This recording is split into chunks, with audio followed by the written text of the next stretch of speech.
அனைவருக்கும் நான் உங்கள் ஆர்ஜராஜல எப்படி நல்லா இருக்கீங்களா? நல்லா இருப்போம் எல்லாரும் நல்லா இருப்பாங்க. சரிங்க, கொஞ்சம் வீடியோ வர்றதுக்கு லேட் ஆனதுக்கான சில காரணங்கள் இருக்கு. என்ன அப்படின்னா, சில வீட்ல ஃபேமிலி ப்ராப்ளம்னால கொஞ்சம் லேட் ஆச்சு. இதுல எல்லாம் ஒருத்தர் பாத்தீங்கன்னா பயங்கரமா திட்டி இருந்தாரு. சோ அவருக்கு சேர்த்து சாரி ஓகே, இனிமே வீடியோ ரெகுலரா வருங்கிறத நான் கன்ஃபார்மா அடிச்சு சொல்றேங்க. இந்த எபிசோட ஆரம்பத்துல பாத்தீங்க அப்படின்னா நம்ம ஹீரோயினி தான் காட்டுறாங்க. ஆக்சுவலி நம்ம ஹீரோயினி இங்க இருந்து ஸ்பேஸ் ஸ்டேஷனுக்கு போறதுக்கு முன்னாடி அவங்க சில ரிசர்ச்ல வந்து இங்க இருந்திருப்பாங்க. சோ அந்த ரிசர்ச்ல அப்ப சில இன்டர்வியூலாம் எடுத்திருப்பாங்க. சோ அந்த இன்டர்வியூ தான் இப்ப போட்டு காட்டுறாங்க. ஆக்சுவலி ரிப்போர்ட்டர் வந்து கேக்குறாரு, நம்ம இப்ப வந்து பாத்தீங்க அப்படின்னா ஜியோ10 ப்ரோக்ராமோட கமாண்டரான ஈவாவை தான் இங்க மீட் பண்ணிட்டு இருக்கோம். ஹலோ மேடம் அப்படின்னா அவங்க ஹலோ அப்படின்றாங்க. என்ன மேடம் எதுவும் நர்வஸா இருக்கா என்னது அப்படின்னு கேட்டு இருக்காங்க. அப்பலாம் ஒண்ணும் இல்லையே அப்படின்றாங்க. சரி ஓகே மேடம், கொஸ்டின் ஆரம்பிக்கலாம். ஆரம்பிங்க. ஓகே மேடம், நீங்க இது வரைக்கும் எத்தனை தடவை ஸ்பேஸ்க்கு போயிருக்கீங்க அப்படின்றப்ப அப்படியே யோசிக்கிறாங்க. இல்ல நான் இது வரைக்கும் 2 தடவை போயிருக்கேன், இதை சேர்த்தா 3வது தடவை போறேன் அப்படின்றாங்க. ஓ அப்படியா, ஓகே மேடம் டக்குனு மேடம் ஆக்சுவலி இங்க இருக்கிற நிறைய பீப்புள்ஸ்க்கு என்ன அப்படின்னா உங்களோட பிரைவேட் லைஃப் பத்தி ஒரு சில விஷயங்கள் தெரிஞ்சுக்கணும்னு ஆசைப்படுறாங்க. மக்களுடைய கியூரியாசிட்டி என்ன அப்படின்னா ஆக்சுவலி உங்களுக்கு மேரேஜ் ஆயிருச்சா, அப்படி மேரேஜ் பண்ணியிருந்தா நீங்க யாருக்கு மேரேஜ் பண்ணிருக்கீங்கன்னு தெரிஞ்சுக்கணும் ரொம்ப ஆசைப்படுறாங்க அப்படின்னா இல்ல நான் ஒன்றும் மேரேஜ் ஆகல, மேரேஜ் பண்ணிக்கவே இல்லை அப்படின்றாங்க. ஓ அப்படியா மேடம் அப்படின்னு சொல்லிட்டு சோ அடுத்த கொஸ்டினுக்கு போறாங்க. சரி ஓகே மேடம், நீங்க வந்து ஜியோ10 பத்தி கொஞ்சம் சொல்லுங்க அப்படின்றப்ப அப்படியே அந்த டிவியை காட்டுறாங்க. அந்த டிவில பாத்தீங்க அப்படின்னா கரெக்டா நம்ம ஹீரோவோட அம்மா இருக்காங்கல்ல, அவங்கள ஒருத்தர் வந்து அந்த டிவி ஆஃப் பண்றாங்க. நம்ம ஹீரோட ஃப்ரெண்டா அங்க இருக்கக்கூடிய ஏதோ ஒரு மிஷினை வந்து ரிப்பேர் பார்த்துக்கிட்டு இருக்காரு. டேய் அதை தூக்கி போட்டு புதுசு வாங்க முடியும் அப்படின்றப்ப அதெல்லாம் வேணாம் எனக்கு இதை கூட ரிப்பேர் பண்ண தெரியாம இருக்கு, இருங்க அப்படின்னு சொல்லி ரிப்பேர் பார்த்து கொடுத்துட்டு இருக்காப்ல. இப்போ என்னன்னா இவங்க அம்மாக்கள்ல ஒருத்தர் கேக்குறாங்க, டேய் அங்க இருக்கிற அந்த டேஞ்சரஸ் பத்தி கொஞ்சம் எடுத்து சொல்றா அப்படி இப்படின்னு சொல்லிக்கிட்டு இருக்காங்க. என்ன டேஞ்சரஸ் அப்படிலாம் ஒண்ணும் கிடையாது அப்படின்னு சொல்லிக்கிட்டு இருக்கான். அதே நேரத்துல உங்க அம்மாக்களுடைய அந்த மிச்சம் இருக்கிற 2 பேரும் டேய் அங்க ஆக்சுவலி என்னதான் நடக்குது எனக்கு புரியலடா அப்படின்றப்ப அது வந்து ஒண்ணும் இல்ல அதெல்லாம் சொல்ல முடியாது, சும்மா சொல்றா என்னடா ஏதோ வந்து செக்சுவலா ஏதோ ஒரு விஷயத்தை பத்தி ஆராய்ச்சி பண்றாங்க அப்படி இப்படின்னு சொல்றாங்களே, அது உண்மையா அப்படின்றப்ப இவனும் பாக்குறான். ஆமா அது உண்மைதான். ஆக்சுவலி வந்து என்ன அப்படின்னா ஜீரோ கிராவிட்டில ஒரு ஆண் பெண் 2 பேராலையும் செக்ஸ் வச்சுக்க முடியாது. அதைத்தான் அங்க ரிசர்ச் பண்ணிக்கிட்டு இருக்காங்க. அதாங்க என்ன எலியை வச்சு பண்ணிக்கிட்டு இருக்காங்க அப்படின்றப்ப இவங்க அப்படியே யோசிக்கிறாங்க இப்படி அப்படின்னு. ஆமா ஆக்சுவலி கிராவிட்டி இருக்கிற இடத்துல மட்டும்தான் நம்மளால வந்து ஒரு மனிதர்களால செக்ஸ் அப்படிங்கிற ஒரு விஷயத்தை பண்ண முடியும். பட் கிராவிட்டி இல்லாத ஒரு இடத்துல பண்ணவே முடியாது. அது பண்றது எப்படி அப்படிங்கறது மனிதர்கள் பண்ணக்கூடாது அப்படிங்கறதுக்காக தான் எலியை வச்சு பண்றாங்க, வேற ஒண்ணும் கிடையாது அப்படின்னு சொல்லிட்டு இவர் அப்படியே கிளம்புறாரு. உடனே டாக்டர் ஜான்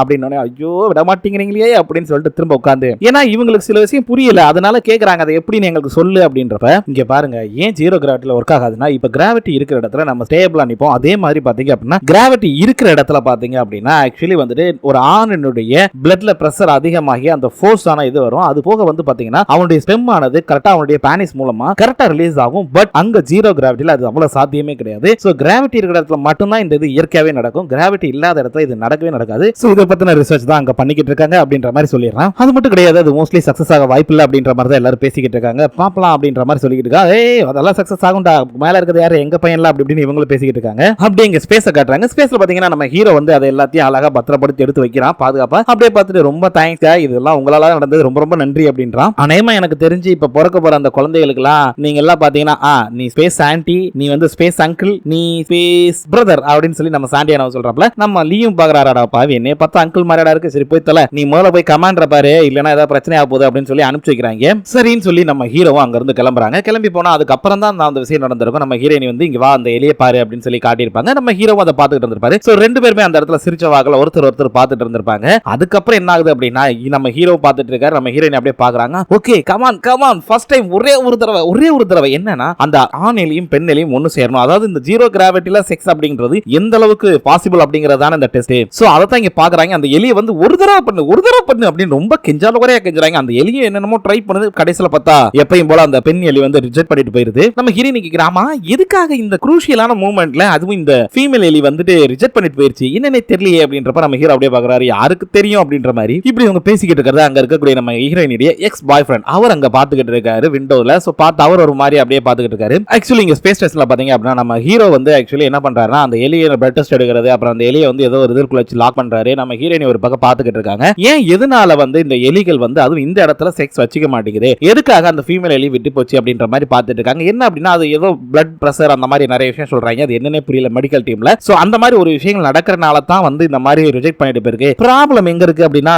ஆக்சுவலி வந்துட்டு அந்த ஆண் எலிட்ட தான் இருக்கு, அதுதான் கரெக்டா அப்ரோச் பண்ணல அப்படின்ற மாதிரி நம்ம ஹீரோயினி சொல்றாங்க. நம்ம ஹீரோ இல்ல இங்க பாருங்க அப்படின்னு சொல்லி சில இதெல்லாம் காட்டி எல்லாம் பேசிக்கிறாங்க. ஓகே பிரச்சனை இல்ல, நம்ம வந்து நெக்ஸ்ட் வீக் ட்ரை பண்ணி பார்க்கலாம், கொஞ்சம் அது ஃப்ரீயா விட்டு அதுக்கப்புறம் ட்ரை பண்ணி பார்க்கலாம் அப்படின்னு பேசிக்கிறாங்க. ஒரு பக்கம் நம்ம ஹீரோயினி நம்ம ஹீரோக்கு தேங்க்ஸ் சொல்றாங்க. இருக்கட்டும் பரவாயில்ல பாத்துக்கலாம் அப்படின்றாரு. அந்த நேரத்துல நம்ம ஹீரோயினி 2 பேர் பாத்துக்கிறாங்க. நம்ம ஹீரோயினி அப்பதான் ஒரு விஷயத்தை நினைச்சு பாக்குறாங்க. என்னங்கன்னா பூமியில வந்து ஆக்சுவலி நம்ம ஹீரோவை இந்த மாதிரி ஸ்பேஸ் டூரிஸ்டா கொண்டு போறாங்க அப்படின்னு சொல்றப்ப நம்ம ஹீரோயினி பயங்கரமா சண்டை போட்டிருப்பாங்க. என்ன நினைச்சுக்கிட்டு இருக்கீங்க, ப்ராப்பரான ஒரு ட்ரைனிங் எடுத்து எங்களாலே அங்க சரியா வந்து சர்வைவல் பண்ண முடியாது, எவ்வளவு பிரச்சனை ஹேண்டில் பண்ணிட்டு இருக்கோம், இந்த மாதிரி ஸ்பேஸ் டூரிஸ்ட் திடீர்னு ஒருத்தனை கூட்டிட்டு வந்து அவனுக்கு ட்ரைனிங் எல்லாம் கொடுத்து என்னென்னமோ பண்ணணும்ன்றீங்க. எங்க மொத்தம் என்னை வந்து என்ன பண்ண சொல்றீங்க? ஒரு பேபி செட்டரா வேலை பார்க்க சொல்லுங்களா? அவன் சின்ன குழந்தை மாதிரி இருப்பான், அவனை நான் எல்லாத்தையும் பார்த்துட்டே இருக்கணுமா? எனக்கு வேற வேலை இல்லையா? என்ன நினைச்சிட்டு இருக்கீங்க நீங்க? அப்படி இப்படின்னு சத்தம் போட்டுருப்பாங்க. சோ அது எல்லாத்தையும் இப்ப நினைச்சு பார்த்து அவங்க ஒரு மாதிரியா சிரிச்சுக்கிறாங்க. சே, நம்மளா அப்படி சத்தம் போட்டானா, இவன் வேற மாதிரி இருக்கானடா அப்படின்னு. சோ ஒரு பக்கம் இவங்க இப்படி சந்தோஷமா இருக்கும்போது அதை பார்த்து இங்கிட்ட அவருடைய எக்ஸ் பாய் ஃப்ரெண்ட் வந்து பயங்கரமா ஒரு மாதிரியா ஃபீல் பண்றாரு. டேய், இருக்கறதுலே பயங்கர கேடித்தனம் பண்றீடா அப்படின்ற மாதிரி நமக்கு தோணுது. அப்படியே கட் பண்ணி இங்க நம்ம சேர்மனுடைய மருமக ஆல்ரெடி பாத்தீங்க அப்படின்னா அந்த தண்ணியில விழுந்திருப்பாங்க. சோ அவங்கள காப்பாத்தி கூட்டிட்டு வந்து ஹாஸ்பிடல்ல சேர்க்கறாங்க. இந்த தகவல் சேர்மனுக்கு போகுது, அது போக பொண்ணு போகுது, எல்லாம் ஒண்ணா ஓடி வந்து பாக்குறாங்க. சோ அப்ப கூட பாருங்க, நம்ம சேர்மனோட பொண்ணு தான் வந்தானே மிஞ்சுன் மிஞ்சுன் அப்படின்னு சொல்லிட்டு சவுண்ட் விடுறாங்க. ஆனா இவர் வந்து மிஞ்சுன் என்ன நினைச்சிட்டு இருக்கு, ஏன் இப்படி பண்ணு அப்படின்னு சொல்லி சத்தம் போடும்போது டக்குன்னு அங்க இருந்து அவரோட பிஏ வந்து மேடத்தோட போன் வந்து கிடைச்சிருச்சு. ஆக்சுவலி கடைசியா வந்து பாத்தீங்க அப்படின்னா காங் தான் கால் பண்ணிட்டு இருந்திருக்காங்க. பட் இவங்க ரிசீவ் பண்ணவே இல்லை அப்படின்ற மாதிரி சொல்லிடுறாங்க. சேர்மன் பொண்ணு அதை வாங்கிட்டு ஒரு மாதிரியா பாக்குறாங்க, எதுக்கு இவன் கால் பண்ணிருப்பான் அப்படின்னு சொல்லிட்டு அப்படியே இங்க கொரியன் ஸ்பேஸ் ரிசர்ச் சென்டர் அப்படின்ற நம்மளுடைய அந்த ஏஜென்சியை காட்டுறாங்க. சோ அங்க பாத்தீங்க அப்படின்னா தலைவர் வந்து ஒரு மாதிரியா ஃபீல் பண்ணிட்டே வந்துட்டு இருக்காரு. அப்ப காஃபி எல்லாம் வேண்டாரு. உடனே இந்த சீஃபும் வர்றாங்க. டக்குனு காஃபி எடுத்துட்டு என்னப்பா ஒரு மாதிரியாவே இருக்கு அப்படின்னு சொல்லிட்டு இருக்கும்போது அப்படிலாம் ஒண்ணும் இல்லப்பா, நான் நார்மலா தான் இருக்கேன் அப்படின்றாரு. ஏதோ ஒரு சோகம் இவருக்குள்ள வந்து இருக்குது. சோ அதுக்கு வெளியே காட்டிக்காமலே இருக்காரு. இவரும் வந்து ஐடி கார்டு எல்லாத்தையும் வச்சுட்டு அங்கிட்டு இருந்து வரும்போது லிஃப்ட் பக்கத்துல நிக்கும்போது கரெக்டா கண்ணாடிக்காரர் வருவாரு. அவர் பார்த்துட்டு அப்பா எனக்கு ரொம்ப டயர்டா இருக்கு அப்படின்னு டக்குனு இவர் அந்த காஃபி எடுத்து கொடுக்குறாரா இல்லையா? அப்படி சாப்பிட்டு பார்த்துட்டு நல்லா இருக்குப்பா, ரொம்ப தேங்க்ஸ் பா அப்படின்றாரு. இட்ஸ் ஓகே அப்படின்றாரு. அதே நேரத்துல வந்து கரெக்டா லிஃப்ட்டுக்குள்ள போகும்போது கண்ணாடி பொண்ணு வேமா ஓடி வந்துரு, இருங்க அப்படின்னு குடுக்குறன்னு ஓடி வந்து இருக்குது. அப்பாடா, இங்க இருந்து ஓடி வரடா போச்சு அப்படின்னு. எதுக்கு தேவலாம் ஓடி வர, மெதுவாவே வரலாமே, ஒன்னும் அவசரம் இல்ல அப்படின்னு சொல்லிட்டு இருக்கும்போது அந்த பொண்ணு டக்குனு காஃபி எடுத்துக்குது. எனக்கு தானே, ஆமா சாப்பிடு அப்படின்றாரு. ரொம்ப நன்றிப்பா இந்த நேரத்துல காஃபி கொடுக்கறதுக்கு. சோ எல்லாருமே பேசிக்கிறாங்க ஒரு மாதிரி சோகமாவே. என்னாச்சு அப்படின்னா ஒண்ணு இல்லைங்க, அந்த எலி வந்து செக்ஸ் வச்சிருந்திருக்காதுல. சோ அதான் இவங்க சொல்றாங்க, போச்சு இதுவும் ஃபெயிலியர் ஆயிருச்சு, இனி என்னதான் பண்ண போறோம் தெரியல, இன்னொரு 2 நாள்ல அவங்க எல்லாரும் ரிட்டர்ன் வர போறாங்க, என்ன நடக்க போதோ அப்படின்ற மாதிரி பேசிக்கிறாங்க. ஆனா அதே நேரத்துல இன்னொரு பிரச்சனை உருவாகுது. என்ன அப்படின்னா இந்த ஸ்பேஸ்ல வந்து குப்பைகள் இருக்கும்ல, இப்ப நம்ம இங்க பூமியில இருந்து அனுப்பக்கூடிய சேட்டலைட்டா இருக்கட்டும், சில ராக்கெட்டா இருக்கும், ஏதோ ஒரு இது அந்த அங்க ஆப்ஜெக்ட் பறந்துகிட்டே இருக்கும். சோ அங்க வந்து மிதந்துகிட்டு தானே இருக்கும். அந்த மாதிரி டிராவல் பண்ணிட்டு இருக்கும்போது அது சில குப்பைகளும் பாத்தீங்கன்னா ஒன்னு சேர்ந்து அந்த இது வந்துட்டு இருக்கும். சோ அது பாத்தீங்கன்னா அங்க இருக்கக்கூடிய சில சேட்டலைட் எல்லாம் டேமேஜ் பண்ணும். சோ இது எல்லாத்தையுமே இங்க மானிட்டர்ல பாத்துக்கிட்டு இருக்காங்க. ஓகே, நம்மளுடைய ஸ்பேஸ் ஸ்டேஷன் இங்க இருக்குது, அது இந்த வழியா வருது, டிராவல் ஆகி போயிட்டு இருக்கு, இந்த பக்கம் வந்தா நம்மளுடைய ஸ்பேஸ் ஸ்டேஷனுக்கு தான் ஆபத்து அப்படின்ற மாதிரி எல்லாத்தையும் செக் பண்ணிட்டு இருக்காங்க ப்ராப்பரா. ஆக்சுவலி உண்மையாவே வந்து ஒரு ஸ்பேஸ் ஸ்டேஷன் இருந்தா அங்க இருக்கக்கூடிய எல்லாத்தையும் ஃபர்தரா செக் பண்றதுக்கு இந்த மாதிரி தனித்தனியா ஆளுங்க வச்சிருப்பாங்க. சோ அந்த நேரத்துல வந்து கரெக்டா நம்மளுடைய சீஃப் வர்றாங்க. அவங்க வந்து பாக்குறாங்க, ஏன்னா எல்லாம் தூங்கிட்டு இருக்காங்க ஸ்டேஷன்ல அப்படின்னோனே ஆமா அப்படின்றாங்க. சரி அப்படியே பார்த்துட்டு என்னடா இது அப்படின்னோனே ஒண்ணு இல்ல, ஆக்சுவலி வந்துட்டு பார்த்தனா ஒரு 1836 ஃபார்மண்ட், அதாவது ஃபியூல் டேங்க் சொல்லுவாங்க, அது வந்து ஆர்பிட்ல ரொம்ப ஸ்மூத்தா சுத்திட்டு இருக்கு, அதாவது ஸ்பேஸ் குப்பைன்னு சொல்லுவாங்க. இத இந்த மாதிரி ஆர்பிட்ல சுத்தி வந்துகிட்டு இருக்கு அப்படின்னு சொல்லி காட்டிக்கிட்டு இருக்காரு. டேய், இதனால ஸ்பேஸ் ஸ்டேஷனுக்கு எதுவும் பிரச்சனை வருமா? வரும், ஆக்சுவலி 10,000ல 0.01% வர்றதுக்கு வாய்ப்பு இருக்கு அப்படின்ற மாதிரி சொல்றாரு. சரி ஓகே, அதை வந்து இந்த மாதிரி அவாய்ட் பண்ணணும் எல்லாத்தையும் பாடுறா அப்படின்றப்ப இல்ல, ஆக்சுவலி நம்ம இப்ப வேஸ்ட் ஸ்டேஷன் வந்து பார்த்தா அப்படின்னா இந்த இடத்துல மறந்துகிட்டு இருக்குது. சோ அதை இன்னும் கொஞ்சம் புல் பண்ணி அந்த ஆர்பிட்டை விட்டு நாகட்டன மூவ் பண்ணணும் அப்படின்ற மாதிரி சொல்லிட்டு இருக்காரு. ஓகே, அப்ப அதுக்கு என்ன வேலை பார்க்கணுமோ அதை பாருங்கடா முதல்ல, தயவு செய்து அங்க இருந்து முதல்ல அதை ரிமூவ் பண்றதுக்கு பாரு, இல்ல அப்படின்னா நம்மளால அது பெரிய பிரச்சனை ஆயிரும் அப்படின்னு சொல்லிக்கிட்டு இருக்காங்க. அதே நேரத்துல இங்க பாத்தீங்க அப்படின்னா நம்ம ஹீரோயினுக்கு போன் வருது. அவங்களும் யாராவது தூக்கத்துல அப்படின்னு எடுத்து பேசுறாங்க. ஓ அப்படியா சரி ஓகே அப்படின்றாங்க. என்னங்கிறது தெரியல. ஓகே நான் பண்ணிடுறேன் அப்படின்றாங்க. என்னடான்னு பார்த்தா நம்ம ஹீரோயின் எல்லாரும் தூங்கிக்கிட்டு இருக்காங்க. நானே வந்து அந்த ஆர்பிட்டை மூவ் பண்ணி வைக்கிறேன்னு சொல்லிட்டு இவங்க என்ன பண்றாங்கன்னா அங்க போய் சிஸ்டத்துல எல்லாத்தையும் செட் பண்ணி எல்லாத்தையும் அந்த ஸ்ட்ரெஸ் எல்லாத்தையுமே அளவா கொடுக்குறாங்க. சோ அங்கேயும் சொல்லிடுறாங்க, சீஃப் ஆல்ரெடி வந்து ட்ரெஸ்ஸஸ் எல்லாத்தையுமே நான் கொடுத்துட்டேன், ஒன்னும் பிரச்சனை இல்ல, ஆர்பிட்டை விட்டு, அதாவது நம்ம இப்ப போயிட்டு இருக்க ஆர்பிட்டை விட்டு மூவ் பண்ணி, அதாவது 0.07% மூவ் பண்ணி நான் படிச்சிருக்கேன் அப்படின்ற மாதிரி சொல்லிடுறாங்க. ஓகே ரொம்ப நல்லதுப்பா, எதுவுமே சேஃபா இரு. ஓகே நீ நாளை காலையில எதுக்கு செக் பண்ணிக்க ஒரு தடவை அந்த ஆர்பிட்டையும், அதே மாதிரி நீ போய் தூங்கி ரெஸ்ட் டே போ அப்படின்னு சொல்லி அனுப்புறாங்க. ஓகே காப்பி தட் அப்படின்னு சொல்லிட்டு அவங்க கிளம்பிடுறாங்க. ஆக்சுவலி சீஃப் வராரு, என்னப்பா எல்லாம் ஓகே தானே அப்படின்னு. ஓகே தான் மேம், ஆனா இருந்தாலுமே ஓரளவுக்கு கொஞ்சம் பார்த்து சேஃபா தான் இருக்கணும் அப்படின்னு. சரி ஓகே, நீ வந்து வாட்ச் பண்ணிட்டே இரு, மறந்துடாத, கொஞ்சம் டேஞ்சரஸானது தான், ஒரு சின்ன பார்ட்டிகல் அங்க வந்து பட்டா கூட என்னாங்கன்னு உனக்கு தெரியுமில்ல அப்படின்னு. ஓ எஸ் தெரியும் மேடம் அப்படின்றாங்க. ஓகே வாட்ச் பண்ணிட்டே இரு அப்படின்னு சொல்லிட்டு அப்படியே சுத்தி முத்தியும் பாக்குறாங்க. என்னன்னா கூட இருக்கிற ஆளை காணாம, எங்கடா போனாவே அப்படின்ற மாதிரி பாத்துக்கிட்டு இருக்காங்க. சரி ஓகே பாத்துக்கிட்டு நான் வரேன் அப்படின்னு கிளம்பிடுறாங்க. அதே நேரத்தில் இவர் எங்கடா அப்படின்னு பார்த்தா வெளியே நின்று இருந்தாலும் அப்படியே வந்து தம் அடிக்கலாமா வேணாமா என்ன அப்படின்னு யோசனை பண்ணிட்டே இருக்காரு. என்னடான்னு பார்த்தா நம்ம ஹீரோயினி ஹீரோ கிட்ட கொஞ்சம் நெருங்குறத பார்த்து இவருக்கு ஒரு மாதிரியா இருக்குது. அதை நினைச்சு ஒரு மாதிரியா ஃபீல் பண்ணிட்டு இருக்காரு. அப்படியே பார்த்தா என்ன நினைச்சாருன்னு தெரியலங்க, அந்த சிகரெட் வந்து பத்த வைக்காம அடிக்காம அப்படியே டக்குனு அதை உடைச்சு போட்டு அவர் கையில அந்த சிகரெட் பாக்கெட் லைட்டர் எல்லாத்தையும் போட்டுட்டு வராரு. என்ன அப்படின்னா அந்த சிகரெட்டை விட்டுரும் அப்படின்னு முடிவு பண்ணி கிளம்புறாரு போல இருக்கு. அப்படி கிளம்பும் போது அந்த பொண்ணு வராங்க சீஃபும். அது வந்தோடனே என்னப்பா சிகரெட் எல்லாம் விட்ட போல இருக்கு, இந்த மாதிரி நீ பண்ண மாட்டியே அப்படின்னு சொல்லிட்டு இருக்கும்போது டக்குனு எதுவுமே சொல்லல, படக்குன்னு பிடிச்சி அவர் பாட்டு கிஸ் அடிச்சிடாரு. சோ அப்போ அவங்களுக்கு ஒரு கான்வர்சேஷன் நடந்தது காட்டுறாங்க. என்ன அப்படின்னா ஹீரோனி வீட்டுக்கு வந்து ஆக்சுவலி போயிருப்பாங்க நம்மளுடைய சீஃப். என்னன்னா அந்த டிவி ஆஃப் பண்ணாம போயிருப்பாங்கல்ல, சோ அதனால வந்துட்டு அவங்களுக்கு போவாங்க. அங்க போய் டிவி ஆல்ரெடி ஓடிட்டு தான் இருந்திருக்கும். என்ன அப்படின்னா அவங்க ரிமோட்டை தேடிக்கிட்டே இருந்திருப்பாங்க. எங்கடா வச்சா இந்த ரிமோட் காணமே அப்படின்னு சொல்லிட்டு கரெக்டா அந்த நேரத்துல இவர் வருவாப்ல. வந்த உடனே பாக்குறாங்க, அம்மா நீங்க இங்க அப்படின்னே ஒண்ணு இல்ல, அவ தானே சொன்னா டிவி ஆஃப் பண்ணல அப்படின்னு சொல்லிட்டு. சோ அதான் டிவி ஆஃப் பண்ணலாம்னு வந்தேன் அப்படின்னே. ஆமா நீங்க இங்க அப்படின்னே. நானும் அதுக்காக தான் வந்தேன் அப்படின்றப்ப, ஆமா என்ன பண்ணிக்கிட்டு இருக்க நீ? இல்ல ரிமோட்டை தேடிக்கிட்டு இருக்கேன் அப்படின்னு சொன்னேன். சரி ஓகே அப்ப தேடி எடுத்து நீ ஆஃப் பண்ணிரு, நான் கிளம்புறேன் அப்படின்றப்ப, இல்ல நீ வந்த வேலையை பார்த்துட்டு போய அப்படின்றப்ப, சரி ஓகே அப்படின்னு அவர் பாட்டுக்கு போய் சோஃபால இருந்து அந்த ரிமோட் எடுத்து டப்புன்னு ஆஃப் பண்ணிடுறாரு. ஆமா ரிமோட் அங்கதான் இருக்குங்கிறது உனக்கு எப்படி தெரியும்? அதுவா வேற ஒண்ணும் இல்ல, மோஸ்ட்லி எல்லா ஹியூமன்ஸும் சோபா இருந்தது அப்படின்னா அந்த சோபால தான் அந்த ரிமோட் வச்சிருப்பாங்க. ஏன்னா அது ஒரு ஹேபிட்டாவே மனிதர்களுக்கு இருக்கு, அதனால ஈஸியா எடுத்தேன், வேற ஒண்ணும் இல்லப்பா அப்படின்றாரு. ஆல்ரெடி இவங்க ரெண்டு பேருக்கும் கனெக்ஷன் இருக்குங்கிறது அவங்களுக்கு தெரியாதுல, சோ அதை மறைக்கிறதுக்காக இப்படி சொல்றாரு. சோ அந்த இடத்துல ஓகே நான் கிளம்புறேன் அப்படின்னு சொல்லிட்டு அவங்க கிளம்பும்போது திரும்ப ரிட்டர்ன் வந்து இவருக்கு கிஸ் பண்ணிருப்பாங்க. சோ ரெண்டு பேரும் அப்பதான் ஒண்ணா இருந்திருப்பாங்க. அதை இவங்க அப்படியே நினைச்சு பாக்குறாங்க. டக்குன்னு இவர் வந்து இல்ல எனக்கு ஒரு கன்ஃபியூஷன் இருக்கு, சின்னதா இல்ல ரொம்பவே கன்ஃபியூஷன் இருக்குது, அதெல்லாம் தீர்ந்ததுக்கு அப்புறம் நான் உன்கிட்ட வர்றேன் அப்படின்னு சொல்லிட்டு அவர் பாட்டு கிளம்பி போய்கிட்டே இருக்காரு. இவங்க அப்படியே ஒரு மாதிரியா பாக்குறாங்க, என்னடா அவன் இப்படி சொல்லிட்டு போறானே அப்படின்னு. சோ இந்த வேலையெல்லாம் முடிச்சுட்டு நம்ம ஹீரோனி பாத்தீங்கன்னா அங்கேயே வந்து அப்படியே ரிலாக்ஸா ஒரு புக் எடுத்து படிக்கலாம் அப்படின்னு சொல்லி படிச்சுட்டு அழகா உட்கார்ந்து தூங்க ஆரம்பிச்சிடுறாங்க. அந்த நேரத்துல கரெக்டா நம்ம ஹீரோ வராரு. வந்து பார்த்துட்டு கமாண்டர் கமாண்டர் எந்திரிங்க, என்ன பண்றீங்க, இப்படியே உட்கார்ந்து தூங்குவாங்க அப்படின்னு சொல்லி சத்தம் போட்டு இருக்காரு. இவங்க எந்திரிக்கல.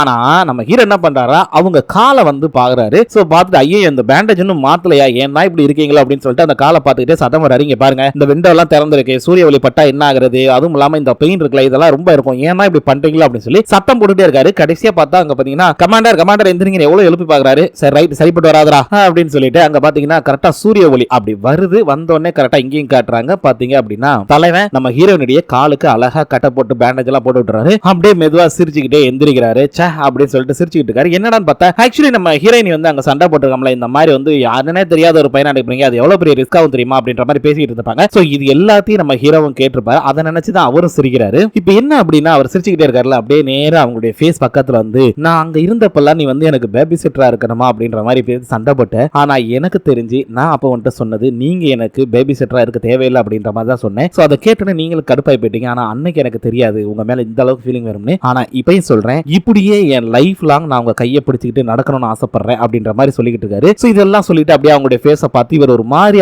அப்படி பாத்துக்கிட்டு இருக்காரு. அப்படியே கட் பண்ணி இங்க நம்ம மூணு பேரையும் காட்டுறாங்க ஸ்பேஸ் ஸ்டேஷன்லயே. இவங்க மூணு பேரும் சேர்ந்து நம்மளுடைய சாண்டியோனா இருக்கார்ல, அவர் தான் வந்து உண்மையிலேயே நல்ல மனுஷங்க. நான் கூட என்னமோ நினைச்சேன். அந்த என்ன பண்றாருன்னா ஃபர்ஸ்டே சொல்லிருப்பாரு, இங்க பாருங்க நீங்க பணத்துக்காக பண்ணீங்க நீங்க நினைக்கிறீங்க, ஆனா நான் பணத்துக்காக பண்ணல, ஒரு உயிர் பழைக்கிறது இன்னொரு உயிருக்காக அப்படின்ற மாதிரி சொல்லியிருப்பாரு. சோ அது மட்டும் இல்லாம அந்த டிக்கெட்டை நம்ம வச்சிருவோம், அவன் யதார்த்தமா தெரியாம பண்ணிருக்கலாம், அதுக்காக வந்து நம்ம ஒன்னும் திருட்டு பையல கிடையாதுல. இப்போ நம்ம இதை எடுத்துட்டு கொண்டு போய் அந்த பணத்தை வாங்கினாலோ இல்ல அதை வச்சு செலவு பண்ணாலோ உண்மையிலேயே நம்ம திருட்டு பையன் ஆயிருவோம், நம்ம ஒன்னும் திருடர்கள் இல்ல அப்படின்னு சொல்லிட்டு கைஸ் தயவு செய்து கொண்டு போய் வச்சிருங்க அப்படின்றப்ப இதுல என்ன ஒண்ணுனா அந்த பொண்ணு மீனா பொண்ணு இருக்குல்ல, அது ஆக்சுவலி உள்ள கூடி வச்சிருக்கோம். சரி எடுக்கலாம்னு கையை விட்டு எடுத்துக்கிட்டு இருக்கும்போது நம்மாலே ஒரு நிமிஷம் இல்ல அப்படின்னு சொல்லி தடுப்பாரா இல்லையா, அது என்னன்னா அவங்க நெஞ்சு மேல கை வச்சிருவாரு. அவங்க அப்படியே பாப்பாங்க, நம்மாலே ஐயோ சாரிமா அப்படின்னு எடுத்துருவாரு. இல்ல வேணாமே அப்படின்ற படே போடா பேசா வைடா அப்படின்னு சொல்லி சத்தம் போட்டு நம்ம சாண்டியானா சொல்லுவாரு. அதே மாதிரி இவங்களும் கொண்டு போய் பாப்பாங்க. ரைட் வச்சிருவோம் அப்படின்னு போறதுக்குள்ள அந்த லைட் வெளிச்சம் பாட்டுறோம் டபக்கு ஐயோ அப்படின்னு சொல்லிட்டு டக்குன்னு போட்டு கொடுக்குன்னு ஓடி வந்துறாங்க. என்னன்னா ரூம்குள்ளே அந்த டிக்கெட்டை போட்டுட்டு இவங்க வந்துடுறாங்க. சோ அப்படி இங்க பூமியில காட்டுறாங்க. பாத்தீங்க அப்படின்னா நம்மளுடைய சேர்மன் மருமக வந்து இருக்காங்களா, அது மாதிரி சேர்மனோட பொண்ணு எல்லாருமே உட்கார்ந்துட்டு இருக்காங்க. கரெக்டா அந்த இடத்துல நம்ம ஹீரோட ஃப்ரெண்ட் ஓடி வராரு ஒரு விஷயம் அப்படின்றப்ப என்னன்னு பார்த்தா ஆக்சுவலி அங்க ஸ்பேஸ் ஸ்டேஷன்ல காட்டுறாங்க. நம்ம ஹீரோ வந்து ஆக்சுவலி வந்து என்ன பண்ணிருப்பாருன்னா அந்த கரு முட்டையை எடுத்து செக் பண்ணியிருந்திருப்பாரு. சோ அப்படி செக் பண்ணும்போது அந்த கரு முட்டை டெவலப் ஆக ஆரம்பிச்சிருக்கும். இதுக்கான ரீசன் என்ன அப்படின்னா இப்ப நார்மலா ஒரு ஹியூமன் பீன் அதாவது நம்ம மனிதர்களுக்குள்ள உடம்புல பாத்தீங்கன்னா ஒரு மிதமான சூடு அதாவது ஒரு மிதமான அந்த ஹீட் வந்து எப்பயுமே இருந்துட்டே இருக்கும். அந்த ஹீட் இருந்தா மட்டும்தான் ஒரு கரு நல்ல வளர்ச்சி அடைய செய்யும். சோ அந்த மாதிரி ஒரு ஹீட்டை கரெக்டா அங்க கிரியேட் பண்ணி கரெக்டா வச்சிருந்ததுனால என்ன ஆகுது அப்படின்னா அந்த டெம்பரேச்சர் மெயின்டைன் பண்றது. சோ அந்த டெம்பரேச்சர் மெயின்டைன் பண்ணனால இந்த கரு முட்டை வந்து கொஞ்சம் கொஞ்சமா டெவலப் ஆக ஆரம்பிச்சிருச்சு. சோ அதை பார்த்து அவர் அப்படியே சந்தோஷப்படுறாரு. மின்சினுடைய போனுக்கு வந்து கரெக்டா நம்மளுடைய ஹீரோ போன் பண்றாரு. இவங்களும் பாக்குறாங்க சேர்மனும் எடுத்து தொலைமாத அப்படின்னு அவங்க பொண்ணு எடுக்கிறாங்க. எடுத்துட்டு அவங்க பேசல, பட் நம்ம ஹீரோ பேச ஆரம்பிச்சாரு. என்ன அப்படின்னா ஆக்சுவலி வந்து நான் சக்சஸ் பண்ணிட்டேன், அதாவது திரும்ப ஃபேஷியலைஸ் பண்ணிட்டேன், இந்த மாதிரி கரு முட்டை டெவலப் ஆக ஆரம்பிச்சிருச்சு, நீங்க கூடிய சீக்கிரம் வந்து அம்மாவாக போறீங்க, அது மட்டும் இல்லாம இன்னொரு 2 நாள்ல நான் பூமிக்கு வந்துவேன், அதுக்கப்புறம் வந்து எல்லாமே சக்சஸ் தான், கண்டிப்பான முறையில் நீங்க அம்மாவாக போறீங்க அப்படிங்கிற விஷயத்தை சொல்றாரு. இது எல்லாத்தையுமே அவங்க வந்துட்டு ஷாக் ஆகி போய் மின்சினுடைய காதுல கேட்கிற மாதிரி வைக்கிறாங்க. அப்பதான் அவர் சொல்றாரு கூடிய சீக்கிரம் நீங்க அம்மாவாக போறீங்க அப்படிங்கிற விஷயத்தை சொல்றாரு. சோ அதே நேரத்துல டக்கு நம்ம சேர்மன் என்ன நினைச்சாரு தெரியல, இரு வர அப்படி டக்கு வந்து போனை வாங்குறாரு. வாங்கி ஹலோ ரியால் அப்படின்றப்ப சாரி அங்கிட்ட யாரோ ஆள் வந்துட்டாங்க டக்குன்னு கட் பண்றாரு. சோ இதோட இந்த எபிசோட முடிச்சிடுறாங்க. ஆல்மோஸ்ட் தகவல் வந்துருச்சுங்க. என்ன அப்படின்னா இவங்க திரும்ப அம்மா ஆக போறாங்க, அந்த கரு முட்டை வந்து திரும்ப டெவலப் ஆக ஆரம்பிச்சிருச்சு அப்படின்ற மாதிரி தகவல் கொடுத்தாரு. சோ இதோட இந்த எபிசோட் முடிஞ்சதுக்கு அப்புறம் நாளைக்கு என்ன நடக்குது அப்படிங்கறத நாளை பார்க்கலாம். மீண்டும் நாளை சந்திக்கலாம். நன்றி.